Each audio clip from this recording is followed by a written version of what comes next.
Hello, everybody. My name is Kyle Chambers, and I'm here today with the CEO of the Martial Arts InterNetwork, Mr. Travis Plowden. Thank you for joining the show today, Travis. Thank you for having me, Kyle. Absolutely. So, maybe talk about how the Martial Arts InterNetwork got started. I know that your network has several podcasts and several specialty videos on social media. So, how did that great network first get its start?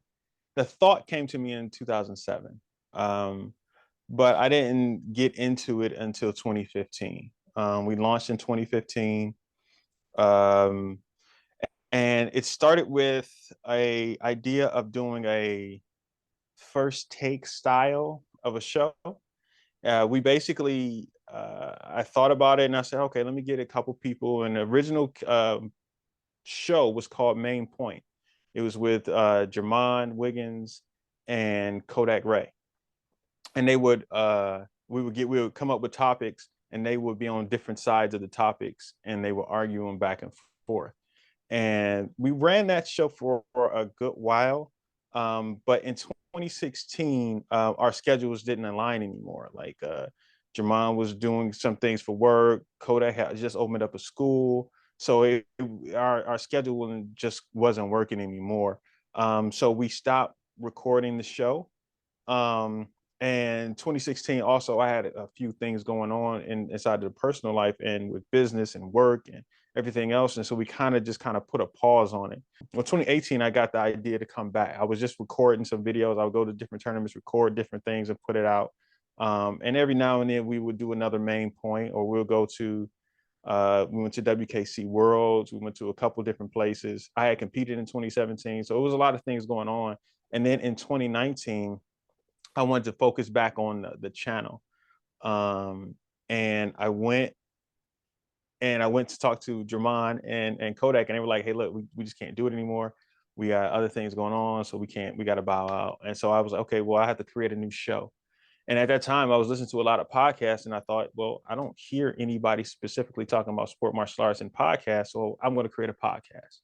So I was living in Atlanta at the time, and so I went to Chris, and Chris and I used to always have these discussions and just talk about what's going on in sport karate. And this person did this person said this person wasn't that. And I told Chris, I said, hey, look, man, I'm about to start a new show. I want to do a podcast. Are you down for it? And he said, yeah. So we decided, we launched in May of 2019, so 4 years ago. And we started doing different episodes. We started doing it. And then what ended up happening is some people started listening. The first time we did the episode, we only had maybe about 3 or 4 people who downloaded and listened. Nobody else had the first episode. We didn't get a lot of downloads. And so I was like, all right, this is going to be an uphill climb. And so we started doing it. And then more and more people started listening to us. More and more people started um, coming to us and talking about the show. People just wouldn't recognize us, not from our competition days, but really from being on the show. And one day I thought about it. The whole time I was trying to think of another show to create. I didn't want it just to be CTE as a podcast. I wanted it to be a network, an actual network with different shows, different things going on in there. And I wanted to differentiate from what was going on with sport martial arts and Point Fighter and Tournament News Online and Bram and Dan and everybody else who were covering the tournaments. But no one was really talking about what was actually happening. And it was a lot of discussion boards, and a lot of different people were talking inside of Facebook and all the different discussion boards, but nobody was really out there really talking. So I wanted to create another show. Originally, it was supposed to be Alex Dingman and Mark Quinn McDonald, and they both were in Chicago. And at that time, I wanted everybody to be in the same area. I wanted everybody to be in the same place because the sound you can do a lot more. It sounds a little bit better. It looks a little better. So I wanted to do that. And at the same time, Jeff reached out to me, and we were going back and forth and talking. And I was like, okay, Jeff has a lot of knowledge. I want to put Jeff on there. I need to find somebody with Jeff. I can't find anybody with Jeff. So I started thinking about it. And then I thought about the personalities of Jeff and Alex. And I said, you know what? Alex Dingman and Jeff Doss, their personalities are so different. I think that would make an interesting show. So at that point, I said, okay, hey, look, Alex, do you want to do it? Jeff, do you want to do it? They both said, yeah. I had to unfortunately tell Mark Quinn, I'm like, hey, I'm going to go in a different direction.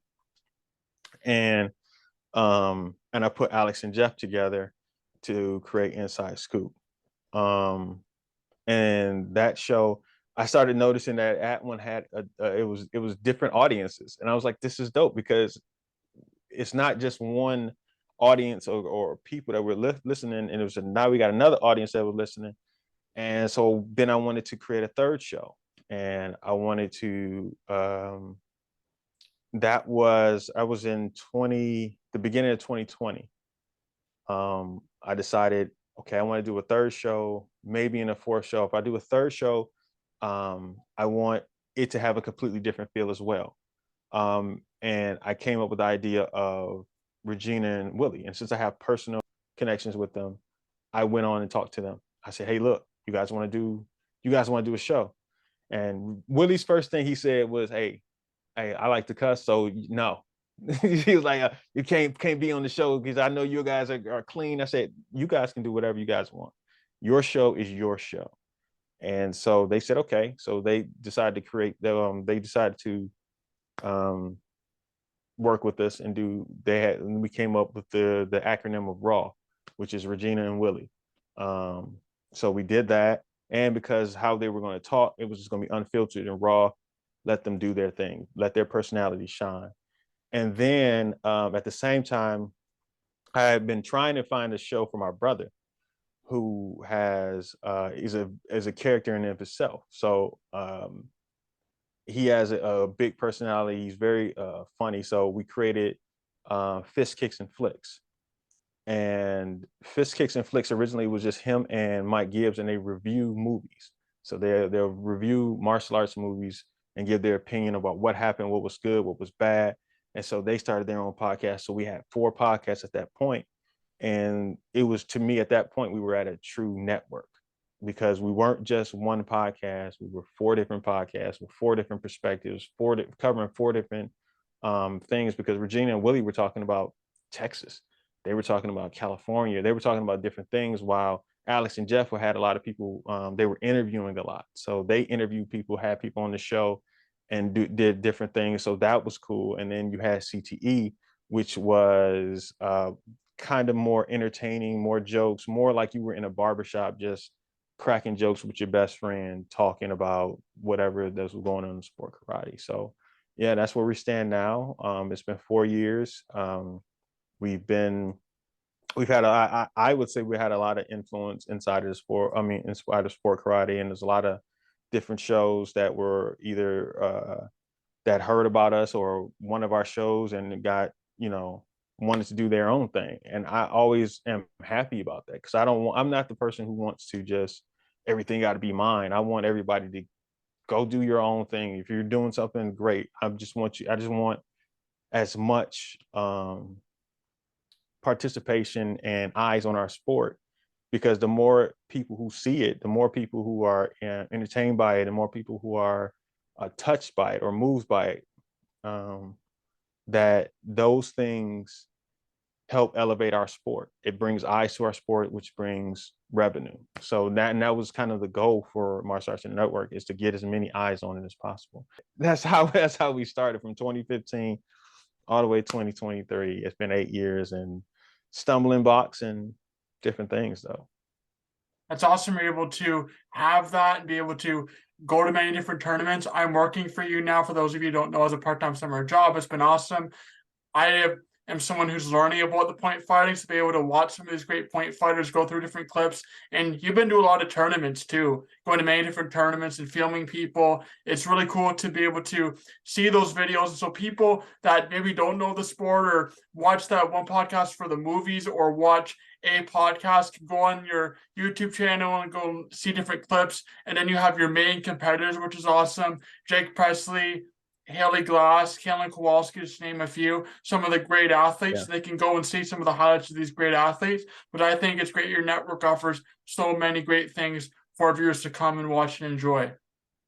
Yeah, it's not about us. Like, honestly, that's the thing. That's what was funny about it. It's not really about us. Honestly, I don't want to be in front of the camera. But like I said before, once Kodak and Jermon said they couldn't do it, I had to figure out another way to do it. So because of that, I had to jump in front of the camera, and now I'm trying to get as many people in front of the camera as possible, because I want different things. Like the next step is we're going to be looking at WKF. We're going to be looking at different things in there as well, because I think those add a different wrinkle to sport martial arts. We have people who cross over, like Mason Stoll, who go to WKF tournaments. We have people who will do. I think Maddie Kenaway is in there as well.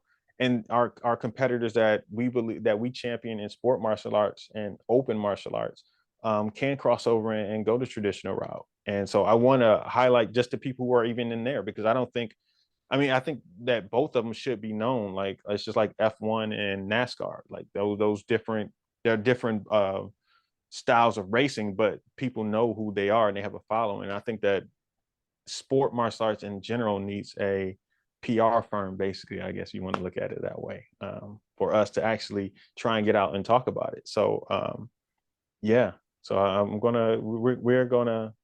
we're looking at a lot of different things. So It's awesome. I did WCAF for 4 years, and I've also started in the sport martial arts side of it, starting my podcast myself in 2019, starting in the open circuit side of it. It's great. You have so many different options for people to come, and you want to have all these different people that come and do multiple circuits. So, for example, even Rose Rain with Team NMAC, she's done yeah, WKF, and she's also done the yep. open circuit. Gabrielle Rudolph has done the WKF and open circuit. Maddie Cannaway, Katie McMillan. It's great you have all these different people doing both, because the more people that we have these united front watching these podcasts, the more people are going to watch the podcast and learn about the different sports, which I think is awesome in the different regions of sport karate. I think it's going to be opened up in a few years. I think with Cobra Kai, the resurgence of that, like our sport has always thrived from entertainment. Like when you go back to the 60s, a lot of people got into martial arts because they started watching Chuck Norris and Bruce Lee movies. And then in the 80s, you had the Karate Kid that created a huge explosion. Then you had Teenage Mutant Ninja Turtles, you had Power Rangers. Those also fed into all the different karate schools. And then with the resurgence of Cobra Kai recently, a lot of people saw an influx in registration for people coming to work out, and I mean to join their karate schools. And I think that's part of it. So merging the sport karate part, I think that will also be more of a way to help and boost enrollment for martial arts schools. Because I know if I didn't compete in martial arts, I probably would not have been in this. I know I wouldn't have been a martial artist for as long. I know I wouldn't. I would have gotten interested in doing other things. So yeah, so I think that's one of the things that I think that we need to look at is really boosting our sport. And it's not just about the actual event, but how it helps our different schools and things like that in retention. Absolutely. For those of the people out there who don't know, what did you do for your sport martial arts career as a point fighter, and how did that journey go? Oh, well, I started martial arts in 1988. For people who don't know, my uncle is Richard Plowden. I am one of the Plowden family members.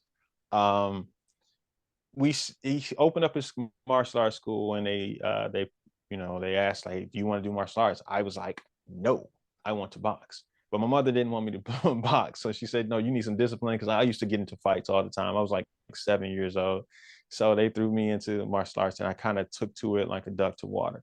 So after that, I competed a lot, and I would win the juniors and things like that. I would win different divisions. I competed in juniors a lot with Jason Tankson or Jason Borelli, whichever way you guys know him as. Trevor Nash, competed a lot against Trevor. As kids, I mean, like I would drive into Canada. I would be in London or Hamilton or Toronto and compete. They would come down to Michigan and Ohio. We would compete against each other in Illinois. So in that Midwest realm, we would compete a lot. Every now and then, I would see some of the national fighters like Thomas Wright would pop up. But yeah, so I was in that generation of fighters, and I did all right. I mean, I did all right back then. And then when I became an adult, I continued fighting, and I've won a couple world titles in NBL. I won in 2000. I won in 2005. I won WKC in 2017, a few years ago. I was a member of Paul Mitchell from '07 to 2010. So 3 years, 3.5 years, something like that. I competed with Paul Mitchell, won a couple grands, won a couple things going around, won a couple super fights, divisional grands. So I did all right. You know, a lot of the times, one of the things that I was always trying to do was balance um, the sport karate with my day job, which was software developer. So I was always trying to balance the two. And that was always interesting and sometimes difficult because I would lose focus. Yeah, I would lose focus. I'm like, no, I'm not gonna train it. I'll do this. And that one day would be the reason I lost to Raymond or something like that. So it'd be like, I should have trained that extra day. But those are the things that I sit back and talk to everybody and sit there, crack up laughing about when we fought each other, when they won, I won, and different things like that. So I fought a lot of the greats, I'll put it that way. Raymond, Jason, Trevor, Ross, Ryan Huntley, yeah, Preston, Clements, Carlos Tierney, Brian Plemple, Damon Gilbert. Like I'm going against all these guys, man, and win some, lose some, you know. It's awesome that you have the unfiltered part of your network where people can come and just talk about their opinions, because nowadays with all the different podcasts, there's so many political biases, agendas, things of that nature. So it's great you're able to have the unfiltered side where you can just come on and talk and give your opinion while also being respectful of the person you're talking to and your viewers out there. It's a hard balance to find, especially in media today, but it's great you guys have that balance. Yeah, we've had some different discussions. I've made sure I'm like, hey, look, now you probably shouldn't have said it that way. And one of the one of the people I've had multiple conversations with is Alex Dingman. So we have to have that conversation. Like, hey, Alex, like, yo, how do you say? But I give him the space to be himself, right? Like, I don't want to tell anybody what they can and can't say. Like, I'll just let them say what they got to say. I'm like, someone so is gonna be upset with you, but what you just said and how you said it and this, that, and that. And they're like, no, but I'm like, nah, I came across this way, but hey, you're gonna have to take the heat for that. Like, and I've had people come to me and be upset that I'm working with Alex about what he's in because of something he said. I'm like, look, that's his potential, that's his view, that's his opinion. That's why I grabbed him. If everybody said the same exact thing, it would be boring, to be honest with you. And those are his genuine takes. Like it's not like we're telling him to say something or be somewhere. That's just how he is. So I kind of let everybody be themselves. I let my brother Eugene and Angel Diaz and Joe Hartley, I let them be themselves. I let them say what they need to say. I let Regina and Willie say what they need to say. I let Chris and Lo say what they need to say, because a lot of the times it's going to be beneficial for it. So yeah. That's awesome. Thank you so much for coming on the podcast episode today. And it's an honor when I can have somebody from another network come onto my podcast. Oh, thank you. Absolutely. This has been KC Sports Talk, the podcast with Kyle Chambers.